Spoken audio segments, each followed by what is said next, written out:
Hello बच्चों, कैसे हो आप सभी। उम्मीद करता हूं आप सभी अच्छे होंगे और अच्छे से पढ़ाई कर रहे होंगे। तो वेक्टर के लास्ट क्लास के आपने सारे के सारे क्वेश्चन अच्छे से कर लिए होंगे और आज का अपना जो एजेंडा है वो ये है कि डॉट प्रोडक्ट ऑफ वेक्टर्स, सदिशों का डॉट गुणन, एक तरीके से है ना। अदिश गुणन कहते हैं इसको वैसे, कि हम सदिशों का अदिश गुणन करेंगे। यानी ये जो ऑपरेशन है, हमने प्लस माइनस देख लिया, आज हम क्या करने वाले हैं, डॉट करने वाले हैं।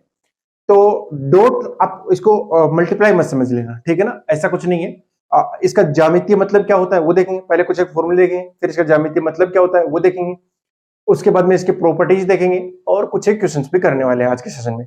ठीक है, तो मैं स्टार्ट करता हूं डॉट प्रोडक्ट से। ठीक है, तो मैं मान लेता हूं बेटा मेरे पास में दो वेक्टर हैं, vector a and vector b. इन दोनों का मुझे क्या निकालना है, डॉट प्रोडक्ट निकालना है। पहले थोड़ा सा जानने की कोशिश करते हैं क्या होता है बेटा। देखो मैं मान लेता हूं वेक्टर ए ये है, ठीक है, और वेक्टर बी इस डायरेक्शन में, ठीक है, वेक्टर बी इस डायरेक्शन में हो गया। आप यहां से एक टॉर्च ले लो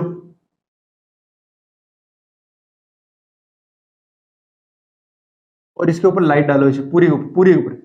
तो इसकी जो छाया बनेगी बेटा वो यहां से यहां तक बनेगी।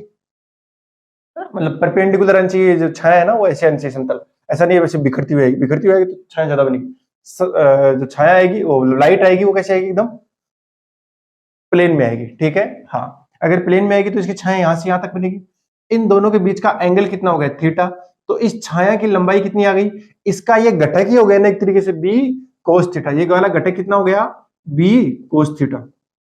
देखो हमने ए के ऊपर कितना घटक ले लिया, बी कोस थीटा लिया। हमने ए के ऊपर कितना घटक ले लिया, बी कोस थीटा। ए क्या है, ए का मैग्नीट्यूड है, और बी क्या है, बी का मैग्नीट्यूड है। तो हमने क्या किया है बेटा, ए सदिश के ऊपर बी सदिश का एक तरीके से क्या ले लिया है, प्रोजेक्शन। इसको क्या बोलते हैं, बी के ऊपर क्या ले लिया है, projection. Projection B cos theta है, लेकिन अगर मैं इन दोनों को गुणा कर दूं आपस में तो वो आता है मेरे पास में डॉट प्रोडक्ट। तो ये क्या बनता है मेरे पास में बेटा, dot product A dot B. तो अब आप ध्यान में रखेंगे, ए डॉट बी बराबर क्या आता है, ए बी कोस थीटा। मेरे ख्याल से आपको ये बात एकदम अच्छे से समझ में आ गई होगी। ए डॉट बी बराबर कितना हो गया, A B cos theta. Theta क्या है बेटा, दोनों वेक्टर के बीच का एंगल है। क्लियर हो गई ना बात जी। अगर आपको ये बात एकदम अच्छे से समझ में आ रही है बेटा, तो ये भी समझ में आ रही होगी, मतलब, या फिर ऐसा कहूं ये समझ में आ रही होगी तो ये समझ में। ये फॉर्मूला आपको याद रखना ही पड़ेगा। लेकिन देखो सही क्या हो रहा है, एक्चुअली क्या है, बी का जो छाया है या प्रोजेक्शन है वो कितना आ गया, ए के ऊपर बी कोस थीटा आएगा। आएगा कि नहीं आएगा, ठीक है सर आएगा। तो बी कोस थीटा को किससे मैं मल्टीप्लाई कर दिया मैंने, ए के परिमाण से, यानी ए के मैग्नीट्यूड से। तो क्या निकल कर आया, ए बी कोस थीटा। बस यही अपना क्या है, डॉट प्रोडक्ट है। अब हम देखेंगे अलग अलग वेक्टर के साथ में ये डॉट प्रोडक्ट करते कैसे हैं। पहले यूनिट वेक्टर देख लेते हैं जो एक्सिस के अलोंग होते हैं, जैसे आई कैप, जे कैप और के कैप। ठीक है, आप इसको नोट कर लीजिए फटाफट। अब देखिए जरा, ये तीनों एक्सिस हो गई, मैं फिलहाल दो ही बना रहा हूं, ठीक है ना। ये एक्स एक्सिस है और ये वाई एक्सिस है। यूनिट वेक्टर ले लिया मैंने, तो आई कैप यहां पे आएगा और जे कैप कुछ मिला के यहां पे आएगा। ठीक है, तो ध्यान से दिख रहा है ना, दो दो वेक्टर है, एक है आई कैप यहाँ पे और एक जे कैप यहाँ पे। मुझे करना हो आई डॉट जे, मुझे क्या करना हो, आई डॉट जे करना हो। तो यानी आप बोलो सर इस जे का क्या ले लो, इसके ऊपर छाया ले लो। तो यहां से लाइट डालोगे, इसकी कोई छाया बनेगी नहीं। देखो ना, अगर ये थोड़ा बहुत ऐसे झुका हुआ होता तब तो छाया आती ना, अगर ऐसा होता तो ज्यादा आती, लेकिन ये तो ऐसे है, तो इसका मतलब इसकी कोई भी छाया नहीं बनेगी। तो आई डॉट जे हो गया, या कहूं जे डॉट आई भी कितना हो जाएगा, जीरो हो जाएगा। आई डॉट जे भी जीरो और जे डॉट आई भी जीरो, यानी इसकी छाया इस पे जीरो, इसकी छाया इस पे जीरो। प्रोजेक्शन क्या हो गया, जीरो हो चुका है बेटा। अगर जीरो हो गया, लेकिन मैं बोलता आई का आई के साथ ले लो, तो दो वेक्टर लेता हूं मैं, आई और दूसरा आई। तो ध्यान से देखो क्या आएगा, आई का जब मैं आई के साथ करूंगा, आई का आई के साथ डॉट करूंगा, तो इसकी इसके ऊपर छाया ले लो, तो इसकी छाया पूरी बन जाएगी और खुद इसका मैग्नीट्यूड, तो वैसे ये वन आ जाएगा। ये कितना आएगा, वन। यानी आप ये ध्यान में रखेगा, आई का आई के साथ वन है। इसी तरीके से जे का जे के साथ में भी कितना आएगा, वन आएगा। इसी तरीके से के का के साथ में भी कितना आएगा, वो वन आएगा। ठीक है ना। अब बस ये तीन इंपॉर्टेंट है, मतलब इंपॉर्टेंट क्या है, यही आपको ध्यान में रखना है। उसके अलावा आई का जे के साथ जीरो, जे का आई के साथ जीरो, या फिर आई का के साथ भी जीरो आएगा, के का आई के साथ भी जीरो आएगा। सिमिलरली जे का के साथ भी जीरो आएगा और के का जे के साथ, मतलब ये तो मैं ऐसे ही लिख रहा हूं कि हाँ कम्यूटेटिव है। बाकी आप ध्यान में क्या रखोगे बेटा, ध्यान में रखोगे, हमें जब भी डॉट प्रोडक्ट करना है, आई का आई के साथ कर देंगे वो 1 हो जाएगा, जे का जे के साथ कर देंगे वो 1 हो जाएगा, के का के के साथ कर देंगे वो भी कितना हो जाएगा 1 हो जाएगा। ओके बेटा, ये बात समझ आ गई। तो अब आपने ये चीज एकदम ठीक तरीके से समझ ली होगी। अब मैं वापस उस फॉर्मूले पे आता हूं। फॉर्मूला क्या था बेटा, वेक्टर ए डॉट बी, यही था ना, वो कितना आया था ए बी कोस थीटा। ध्यान से देखो कितना आया था वो ए बी कोस थीटा। ए क्या है, वेक्टर ए का मैग्नीट्यूड, बी क्या है, बी का मैग्नीट्यूड, थीटा क्या है, दोनों के बीच का एंगल है ना। हाँ, अभी आई डॉट जब मैंने क्या किया था बेटा, जे किया था, तो आई इधर आया था और जे इधर आया था, दोनों के बीच का एंगल भी कितना था 90, है ना, तब भी वो क्या आएगा 0 आएगा। आप फॉर्मूले से भी देख सकते हो या ऐसे भी देख सकते हो, ठीक है। तो मेरे ख्याल से आपको ये फॉर्मूला और थोड़ा थोड़ा ये समझ में आएगा। साथ ही साथ आपको यूनिट वेक्टर का डॉट प्रोडक्ट कैसे करते हैं, एक एग्जांपल करते हैं कि डॉट प्रोडक्ट करते कैसे, ठीक है ना। हाँ, सिंपल सा क्वेश्चन है। मैं लेता हूं vector a equal to i cap plus j cap minus k cap, and second vector है b equal to 3 i cap minus 2 j cap plus 4 k cap. तो आपको क्या फाइंड करना है, vector a dot b find करना है। Simply है, कर देते हैं। मैं पहली बार है इसलिए करके दिखा रहा हूं, आगे से सीधा ही करेंगे। कैसे, आई प्लस जे माइनस के डॉट करेंगे किसका, 3i minus 2j plus 4k। थोड़ा सा स्पीड में भी कर लेते हैं, बेसिक है, कुछ भी नहीं है इसके अंदर। तो मैंने क्या बोला, आई का आई के साथ करना है, नहीं वैसे डॉट करना है तो डॉट सभी के साथ होगा। ये आई इसके साथ भी जाएगा, ये आई जे के साथ भी जाएगा, ये आई के के साथ भी जाएगा, लेकिन मैंने अभी भी सिखाया आई का आई के साथ 1 हो जाएगा, बाकी जे और के साथ तो 0 हो जाएगा। इसीलिए मैं कह रहा हूं जब भी डॉट प्रोडक्ट करना हो तो आई का आई के साथ कर दो। अभी जे की बारी तीनों के साथ आएगी, लेकिन देखो इसके साथ भी 0 हो जाएगा और इसके साथ भी 0 होगा, जे का आई के साथ भी 0, जे का के साथ भी डॉट 0, लेकिन जे का जे के साथ कितना हो गया 1। अब मैं जब के की बारी आएगी तो के सिर्फ के से हो जाएगा। तो ध्यान से देखो ये कितना आ रहा है, 3 का 3 के साथ तो कितना आएगा 3 आ जाएगा ना, मतलब आई का आई के साथ करो तो यहाँ 1 है, यहाँ 3 है, तो 1 मल्टीप्लाई होकर मैग्नीट्यूड दो। बाकी जे का जे के साथ करो तो कितना हो जाएगा -2, ये हो जाएगा -4, कितना हो गया माइनस का 3। और ध्यान से देखो ये जो चीज आ रही है ना वो क्या आ रही है, इसमें कोई डायरेक्शन नहीं है। अगर कोई डायरेक्शन नहीं है तो कैसी क्वांटिटी आती है, स्केलर क्वांटिटी आती है। तो आपका जो डॉट प्रोडक्ट आता है, वो डॉट प्रोडक्ट का जो आंसर आता है वो कैसा आता है, स्केलर क्वांटिटी। यानी इस फॉर्मूले में एक चीज और ऐड हो गई, ए बी कोस थीटा, ये कैसी क्वांटिटी है, प्योर रूप से कैसी है बेटा, स्केलर है, इसके अंदर कोई डायरेक्शन नहीं है। तो ये जो चीज आ रही है वो स्केलर है, लेकिन ये दोनों क्या है, वेक्टर क्वांटिटीज है। तो दो वेक्टर का डॉट क्या आएगा, एक स्केलर क्वांटिटी आएगा। लेकिन दो वेक्टर का ही डॉट करना कई बार आपको कंफ्यूज कर सकता है कि कौन सा पॉसिबल नहीं। जैसे बोलो क्या ए डॉट ए पॉसिबल है, ऐसे ए डॉट ए पॉसिबल है क्या, ये पॉसिबल ही नहीं है, क्योंकि आप एक वेक्टर का डॉट कर रहे हो एक स्केलर से, no no it's not possible बेटा। तो इसमें क्या होगा, ध्यान से देखो, ये तो गलत ही लिखा ना, अगर मैं ऐसा लिखता तो हो सकता था पॉसिबल। हाँ, डॉट ए का ए के साथ डॉट पॉसिबल है। आगे ना बात समझ में, चलो बेटा ये बात समझ आएगी मेरे ख्याल से। चलो ये क्वेश्चन भी समझ में आया होगा, क्वेश्चन में बाद में कर लेंगे। पहले इसका मैं आपको थोड़ा सा ज्यामितीय अर्थ समझा दूं, है ना, ज्योमेट्रिकल मीनिंग। तो ज्योमेट्रिकल मीनिंग निकालो, लिख लो बेटा, ज्योमेट्रिकल ज्यामितीय अर्थ, है ना, मीनिंग ऑफ डॉट प्रोडक्ट, अदिश गुणन का ज्यामितीय अर्थ, वो क्या निकाला जाता है अभी भी बताया मैंने। ज्यामितीय अर्थ मैंने पहले समझा चुका हूं, आपको क्या निकालनी है, छाया निकालनी आनी चाहिए। क्या निकालनी आनी चाहिए, छाया, यानी प्रोजेक्शन आना चाहिए। तो प्रोजेक्शन क्या होगा बेटा, ये वेक्टर ए हो गया और ये क्या है, वेक्टर बी है। मैं आपसे पूछूं बी का कंपोनेंट ए क्या लो, बी का कंपोनेंट ए क्या लो, सर इसका निकाल लो, ये थीटा कितना आ जाएगा, ये कितना आ जाएगा, ये इसका कंपोनेंट कितना आया बी कोस थीटा। तो मैं बोलूं बी का कंपोनेंट ऑफ बी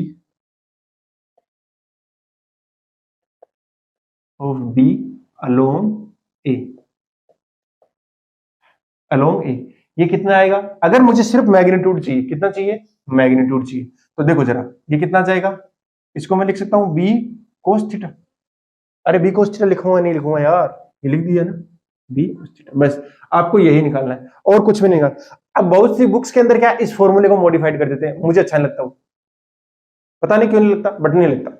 आप इसको ऐसे ही रखिए ना, बस b cos theta. Cos theta आपको पता है, कैसे पता है सर, देखो ना जरा ध्यान से, ए डॉट बी बराबर कितना होता है, ए बी कोस थीटा होता है। तो कोस थीटा की वैल्यू कितनी आ गई, डिवाइड कर दीजिए, a dot b divide by a b, value put करेंगे यहाँ पे, तो बी इंटू में a dot b divide by a b. अब देखो यहां से बी से बी कैंसिल आउट हो गया, कितना है ए डिवाइड बाई ए इंटू में बी। सर ये तो यूनिट वेक्टर बन गया, तो ये A cap dot B cap, A cap dot B vector. ध्यान से देखो, हमें निकालना ये था, हम ये रहा तक आगे, इस फॉर्मूले में याद रखा जाएगा? नहीं रखा जाएगा भाई। मैं तो कह रहा हूं आप अपना माइंड के अंदर वोकैबुलरी बिठा रहे हो, कुछ भी नहीं है। आप इसको ध्यान में रखेंगे ना, हाँ मुझे ए का प्रोजेक्शन, बी का प्रोजेक्शन निकालना है, ए कह लो कितना आएगा बी का, बी को, लेकिन सर मुझे अगर ए का निकालना होता बी कह लो, तो कुछ नहीं बेटा, सिंपल, आप इसको इस बार इधर ही मान लो और इधर क्या मान लो, बी मान लो, कितना है एंगल तो थीटा ही रहेगा, कितना आ जाएगा ए कोस थीटा। तो बी का मतलब ए का कंपोनेंट ऑफ, ये घटक है बेटा, ए का घटक बी के अनुदिश, component of a along b, कितना आ जाएगा ए कोस थीटा। बस सिंपल है ना यार, इसी चीज को आप ध्यान में रखोगे। ये फॉर्मूले आप ऐसे बुक्स में मिलेंगे आपको, पहले बता रहा हूं, बुक्स किताब के अंदर मिलेंगे, किसी काम के नहीं है। 12th के अंदर भी आपको मिलेगा कि एक सदिश का दूसरे सदिश के अनुदिश घटक निकालिए, तो ये घटक निकालने वाला काम। और बेसिकली इसका ज्यामितीय अर्थ क्या निकाला गया बेटा, प्रोजेक्शन से। किससे? प्रोजेक्शन। आपको क्या निकालना पड़ता है? प्रोजेक्शन। तो वो प्रोजेक्शन किससे निकाला जाएगा?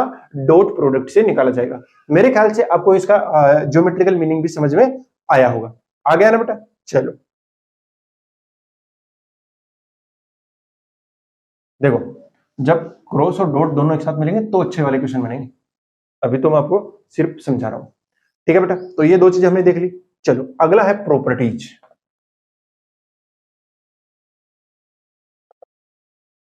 है ना? प्रॉपर्टीज को एग्जांपल से समझाता हूं। मैं मान लेता हूं बेटा वेक्टर ए इक्वल टू कितना है, आई cap plus j cap plus के कैप, और आपसे क्या पूछा है, ए डॉट ए पूछा है। तो भैया ए डॉट ए सदिश ए ये है और इसका डॉट इसी के साथ कर रहे हैं, तो मतलब खुद के साथ एंगल कितना होगा, 0 डिग्री। तो a इंटू में b की जगह भी a आएगा और कोस कितना हो जाएगा, 0, कोस 0 1 हो गया, तो ये कितना आएगा, a स्क्वायर आएगा। कितना आएगा? a स्क्वायर आएगा। अगर यकीन नहीं हो रहा तो करके देख लीजिए। a स्क्वायर का मतलब a डॉट a का मतलब क्या होगा, a स्क्वायर आएगा। a स्क्वायर का तात्पर्य हुआ बेटा इसका जो मैग्नीट्यूड है उसका स्क्वायर हो गया, तो इसका मैग्नीट्यूड कितना है, अंडर रूट आई कैप के कोएफिशिएंट का स्क्वायर प्लस में जे कैप के कोएफिशिएंट का स्क्वायर प्लस में के कैप, कितना आएगा, अंडर रूट 3। ये निकालो, ये 3 आएगा शायद, हाँ ये कितना आ रहा है 3, अगर a का स्क्वायर कितना हो गया 3।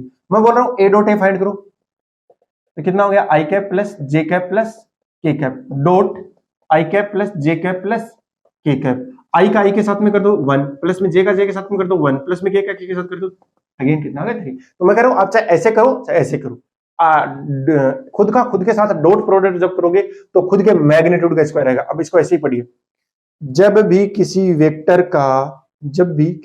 का खुद के साथ डॉट प्रोडक्ट किया जाता है तो खुद के मैग्नीट्यूड के स्क्वायर के इक्वल आता है।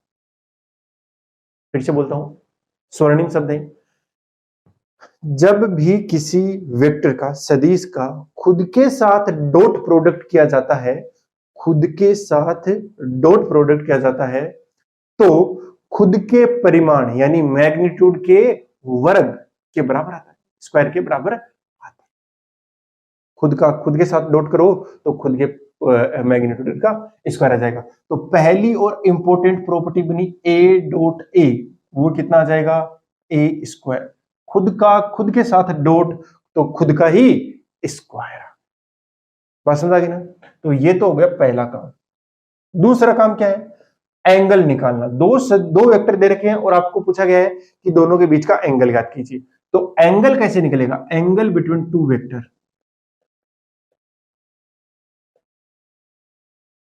वो कितना जाएगा, a dot b equal to कितना होता है बेटा, ए बी कोस थीटा होता है। तो यहां से आप थीटा निकाल सकते हो इजीली, कोस थीटा तो निकाल सकते हो। a डॉट बी कर दीजिए, a डॉट बी कर दीजिए और डिवाइड में किसका कर दीजिए, दोनों के मैग्नीट्यूड्स का मल्टीप्लाई करके डिवाइड कर दो, ठीक है। लेकिन अभी भी कोस थीटा है तो थीटा कितना हो जाएगा बेटा, इनवर्स ले लेंगे तो कितना आ जाएगा, cos inverse a dot b बटा ए बी। क्या ये हुआ कि नहीं हुआ बेटा? तो दूसरी क्या है, एंगल निकल गया। दोनों वेक्टर के बीच में क्या निकाल लिया हमने, क्या एंगल निकाल दिया दोनों वेक्टर के बीच का, ठीक है ना? इसकी हेल्प से अपन निकाल सकते हैं। ठीक है, अगले कुछ काम काम की प्रॉपर्टीज देखते हैं अपन। ठीक है ना, तीसरा वो कोसाइन बोलते हैं हमसे। ठीक है ना, कोसाइन, दिक कोजें, है ना, तो कोसाइन।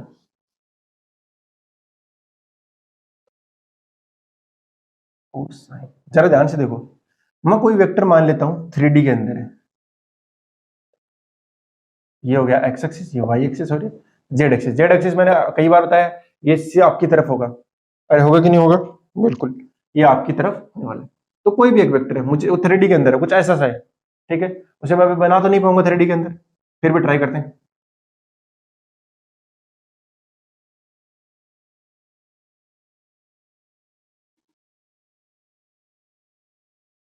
ये सदिश है इस तरीके से, समझ रहे हो, इस तरीके से वो आपको दिख यहाँ पे ऐसा है, लेकिन वो सदिश कैसा ऐसे है। ये देखो सदिश ऐसा है, तो ये वाला जो होगा आई कैप, ये वाला वेक्टर कितना हो जाएगा आई कैप।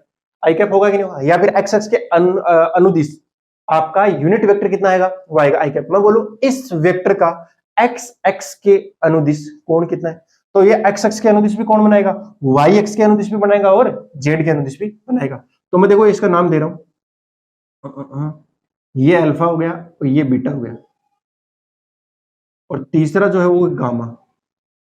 ठीक है ना, आप मैं थोड़ा सा इसकी साइज बढ़ा देता हूं इसे, चलो इस तरीके से 3D में एक वेक्टर है। अब 3D में इसको अज्यूम करने का प्रयास करना, तो हो सकता है जल्दी समझ में आएगा। तो एक्स एक्स के अनुदिश तो वेक्टर है, ये एक्स एक्सिस हो गई, ये वाई एक्सिस हो गई, और तीसरी जेड एक्सिस है, लेकिन वेक्टर कुछ इस तरीके से है। ठीक है ना, तो ये देखो ये एक्स एक्स के अनुदिश कितना कोण बना, अल्फा, मैंने यहां दिखा रखा। ये देखो यहाँ पे वाई एक्स के अनुदिश कितना बन रहा है, बीटा। तीसरा क्या है, जेड एक्सिस है ना, जेड एक्सिस यहां से जा रही होगी, तो ये वाला जो एंगल बना है वो कितना है, वो गामा हो गया। तीनों आपको समझ में आए होंगे। मैं पूछ रहा हूं एक्स एक्स के अलोंग आपका इसका एक्स एक्स के साथ में कितना कोण बना है, तो एक्स एक्स का साथ में वेक्टर कितना है आई कैप, तो एक्स एक्स के साथ वाला आपका वेक्टर कितना हो गया आई कैप, वाई के साथ जे कैप, जेड के साथ के कैप। तो सदिश जो है वेक्टर ए जो है बेटा, इसका अगर मुझे निकालना है तो क्या नहीं निकल जाएगा, बिल्कुल निकल जाएगा सर। कितना आएगा, तो पहले तो मैं मान लेता हूं ए कितना है, ए आ रहा है बेटा ए एक्स आई कैप प्लस में a Y J cap plus में ए जेड के कैप। अब मैं पूछूं कि एक्स एक्स के साथ में यानी आई कैप के साथ में एंगल निकाल देना यार, आई कैप के साथ में जैसे एंगल निकालोगे वो किसके साथ में एंगल आ गया, एक्स एक्सिस के साथ में। तो आप किसके साथ डॉट कर दो, आई के साथ, तो कितना आ जाएगा बेटा ए मैग्नीट्यूड ऑफ ए और मैग्नीट्यूड ऑफ आई इंटू में कोस थीटा आएगा कि नहीं आएगा, या कोस थीटा ना लिखूंगा, कोस थीटा की जगह कोस अल्फा लिख दू बेटा, अरे लिख सकता हूं ना, हाँ। तो दिक को जे आ रही है अपने पास में, कोस साइन आ रहे हैं, तो हमें कुल मिला के कोस अल्फा, कोस बीटा और कोस गामा का मान निकालना है। वही अपने क्या हो गई कोस साइन। तो कोस साइन कौन कौन सी आएंगी, कोस अल्फा, दूसरी कौन सी आएगी कोस बीटा, तीसरी कौन सी आएगी कोस गामा। आएगी कि नहीं आएगी, चलो आएगी। तो यहां से कोस अल्फा निकालो जरा, इसका डॉट करो आई के साथ, आई के साथ करोगे तो आई का आई के साथ आएगा यानी ए एक्स आएगा, डिवाइड बाई मैग्नीट्यूड ऑफ ए आएगा, मैग्नीट्यूड ऑफ ए आ जाएगा। ठीक है, वैसे ही सिमिलरली काम करना पड़ेगा मुझे कोस बीटा के लिए। तो देखो यहाँ ए एक्स की जगह क्या आ जाएगा ए वाई, क्योंकि वहां जे के साथ जे करना पड़ेगा, डिवाइड बाई ए। तीसरा निकालूंगा कोस गामा, वो कितना आ जाएगा ए जेड बाई। ये तीनों क्या आ चुके हैं बेटा, दिक को जे आ चुके हैं, यानी कोसाइन अपने पास में ये आएंगी तीनों। ठीक है, समझ आया होगा मेरे ख्याल से आपको कि कोस अल्फा क्या है, कोस अल्फा है बेटा, आप कह सकते हो एक्स एक्स के अनुदिश दिक को जो, वाई एक्स के अनुदिश कोस बेटा, जेड एक्स के अनुदिश कोस गामा। ठीक है ना, और ये एंगल से ही हमने निकाला है। ठीक है बेटा, ओके। अब देखो तीन आ गई, कोस अल्फा, कोस बीटा और कोस गामा। इनकी एक बहुत इंपॉर्टेंट प्रॉपर्टी होती है, देखो तीनों का स्क्वायर करो, तीनों का स्क्वायर करोगे और तीनों को सम कर दो, cos square alpha, cos square beta plus cos square gamma, तीनों को स्क्वायर कर दिया मैंने। अब तीनों का सम करो, तो ये कितना हो गया a x square by a square plus में a y square by a square plus में a z square by z a square. यहां तीनों में से क्या एलसीएम आया, ए स्क्वायर आया, क्या बच गया ए एक्स स्क्वायर प्लस में ए वाई स्क्वायर प्लस में ए जेड स्क्वायर। ये बना कि नहीं बना, बना सर। और इस चीज को देखिए कितना है, मैं पूछूं आपका इसका मैग्नीट्यूड कितना है, तो इसका मैग्नीट्यूड कितना लिखोगे, अंडर रूट ए एक्स स्क्वायर प्लस में ए वाई स्क्वायर प्लस में ए जेड स्क्वायर, और इसका स्क्वायर करोगे तो क्या ऊपर वाला बना कि नहीं बना, और ऊपर वाला किसके बराबर है, एक है, तो इसका क्या बनेगा ए स्क्वायर, तो ए स्क्वायर बाई ए स्क्वायर कितना आ गया, 1 आ गया। तो मोस्ट इंपॉर्टेंट बात क्या है कि दोनों तीनों की तीनों जो दिक्कोजें होती हैं उनके वर्गों का योग कितना आता है, 1 आता है। तो sum of all the sum of all the sum of sum sum नहीं सम ऑफ स्क्वायर, हाँ, of all the cosine is 1, यानी सभी दिक्कोजों के वर्गों का योग कितना आएगा, 1 आएगा। तो ये काफी इंपॉर्टेंट हो जाती है। कई बार आपको दो चीज दे रखी होती है, तीसरी चीज पूछ लेता है, तो दो चीज अगर पता है तो तीसरी अपने आप निकल जाएगी, है कि नहीं। एक्स एक्स और वाई एक्स साथ में ऐसे बोल ऐसा कि एक वेक्टर है, उसका एक्स एक्स साथ में इतना एंगल बना रहा है, वाई एक्स साथ में इतना बना रहा है, तो बताइए जेड एक्स साथ में कितना बनेगा, तो ये आएगा काम में, ठीक है ना। तो ये काम में आ जाएगा। बात समझ आई ना बेटा, ओके। तो ये हमने क्या कर लिया, मोटे मोटे प्रॉपर्टीज भी इसकी देख लिए। तो सबसे इंपॉर्टेंट तो a dot b equal to a b cos theta हो गया बेटा, और इसको नोट कर लीजिए आप।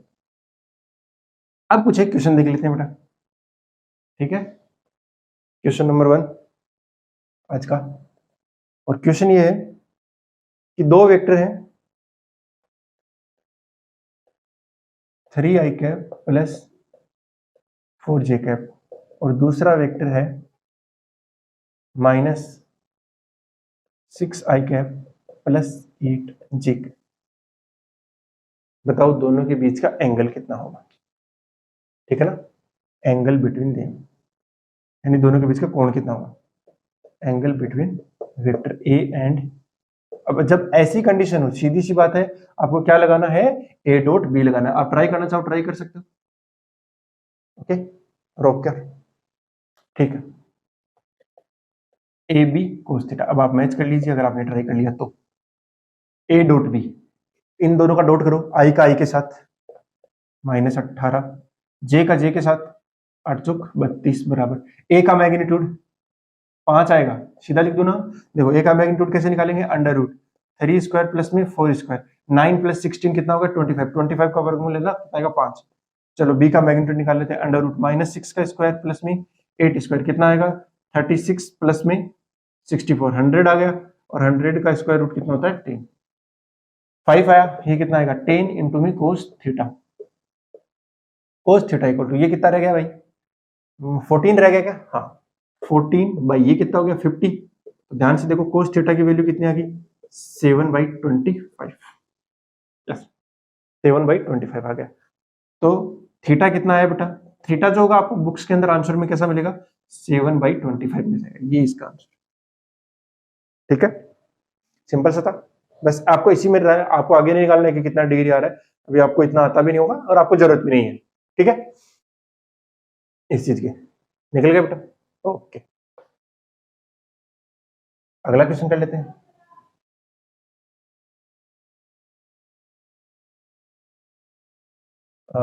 Vector a equal to -3i cap plus j cap minus k cap and vector b equal to i cap plus j cap. Find out projection of vector a along vector b. Magnitude निकालना है सिर्फ, तो projection find करना है vector ए का along vector B. इसका मतलब क्या हुआ, तो मैंने अभी बताया, फॉर्मूले गोली मारो, तुम तो इसको ध्यान में रखो। वेक्टर बी के अलोंग निकालना है तो बी को ऐसे रखो और वेक्टर ए को ऐसे रखो। अच्छा इसकी छाया निकालनी है सर, अभी पता लग गया मुझे कितना आएगा, इसकी प्रोजेक्शन कितना आ जाएगा बेटा, बोलो कितना आएगा, अरे बोलो कितना आएगा, ए कोस थीटा आएगा ना यार, कितना आ जाएगा ए कोस थीटा, ध्यान में है कि नहीं है। इसका इसके साथ इसके कंपोनेंट लेने वही कोस, बस वही इसका तो वैल्यू निकालनी थी। अच्छा सर कोस थीटा तो मुझे पता ही है कितना होता है बेटा, a dot b divide by a b, ए से कैंसिल आउट हो गया, दोनों का डॉट प्रोडक्ट कर दो और बी के मैग्नीट्यूड से डिवाइड कर दो, या दोनों का डॉट करो, आई का आई के साथ -3, जे का जे के साथ प्लस का 1 डिवाइड बाई बी का मैग्नीट्यूड, बी का मैग्नीट्यूड कितना आएगा अंडर रूट 2, कितना आएगा ये -2 डिवाइड बाई √2, कितना आएगा माइनस का √2 आंसर, ठीक है भाई। चलो नोट कर लीजिए इसको फटाफट।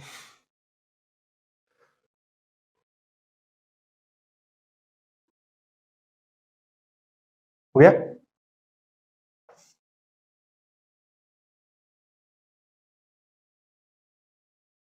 Okay okay. अब देखिए अगली जो चीज है वो है अपना, मतलब हमने अभी सीखा था दिक्को जाऊं वाला, हाँ। If vector A making π/3 with x-axis and π/4 with y-axis, then find out angle with z-axis। कुल मिला क्वेश्चन क्या है बेटा? क्वेश्चन ये है कि ए के अनुदिश कितना है आपका π/3 है, ए के अलोंग कितना है, मतलब ए जो है वो एक्स एक्सिस के साथ कितना बना रहा है π/3, वाई एक्सिस के साथ में π/4, तो बताओ जेड एक्सिस के साथ में कितना एंगल बनाएगा। ठीक है, अब ट्राई करना चाहो ट्राई कर सकते हो।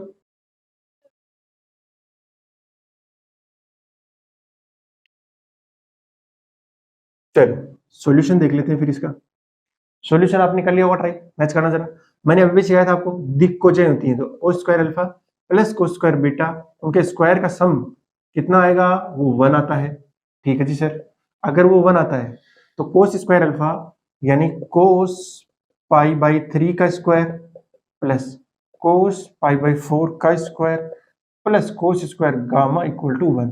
ये देखना जरा 1/2 आता है, का स्क्वायर कर दो, कोस π/4 कितना था 1/√2 आता है, का स्क्वायर कर दो प्लस में, ये तो मुझे निकालना ही है जेड एक्सिस साथ वाला,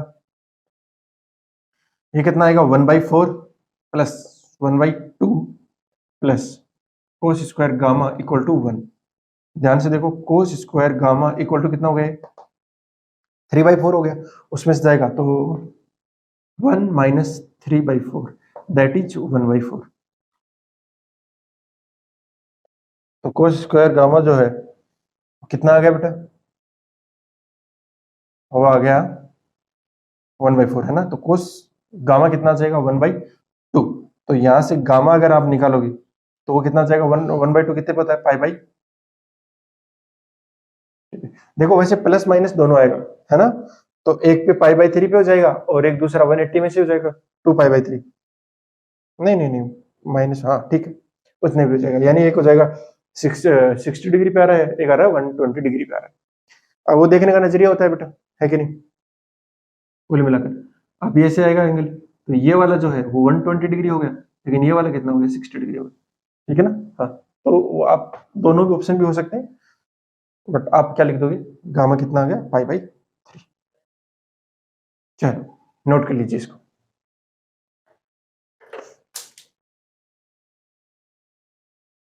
चलो बेटा, आपने ये अच्छे से समझा होगा, इसके आप अच्छे से नोट्स बनाना, और हम नेक्स्ट जो क्लास होगी उसमें अपना वेक्टर या क्रॉस प्रोडक्ट कर लेंगे। ठीक है ना, हाँ, तो ये क्लास आपके लिए इंपॉर्टेंट है और अगली बहुत ज्यादा इंपॉर्टेंट होने वाली है, इसलिए आप सारे क्लास को रिवाइज करके आएंगे और सारे क्वेश्चन जितने आप बना सकते हो बना के आएंगे। लास्ट क्लास होने वाली है वेक्टर की, मतलब एज ए कंसेप्ट, वो उसके बाद क्वेश्चंस बचेंगे वो कर लेंगे अपन, ठीक है, आराम से। चलो बेटा, आप अच्छे से पढ़ेंगे, wishing you all the very best, मिलते हैं नेक्स्ट क्लास में, तब तक के लिए बाय, जय हिंद।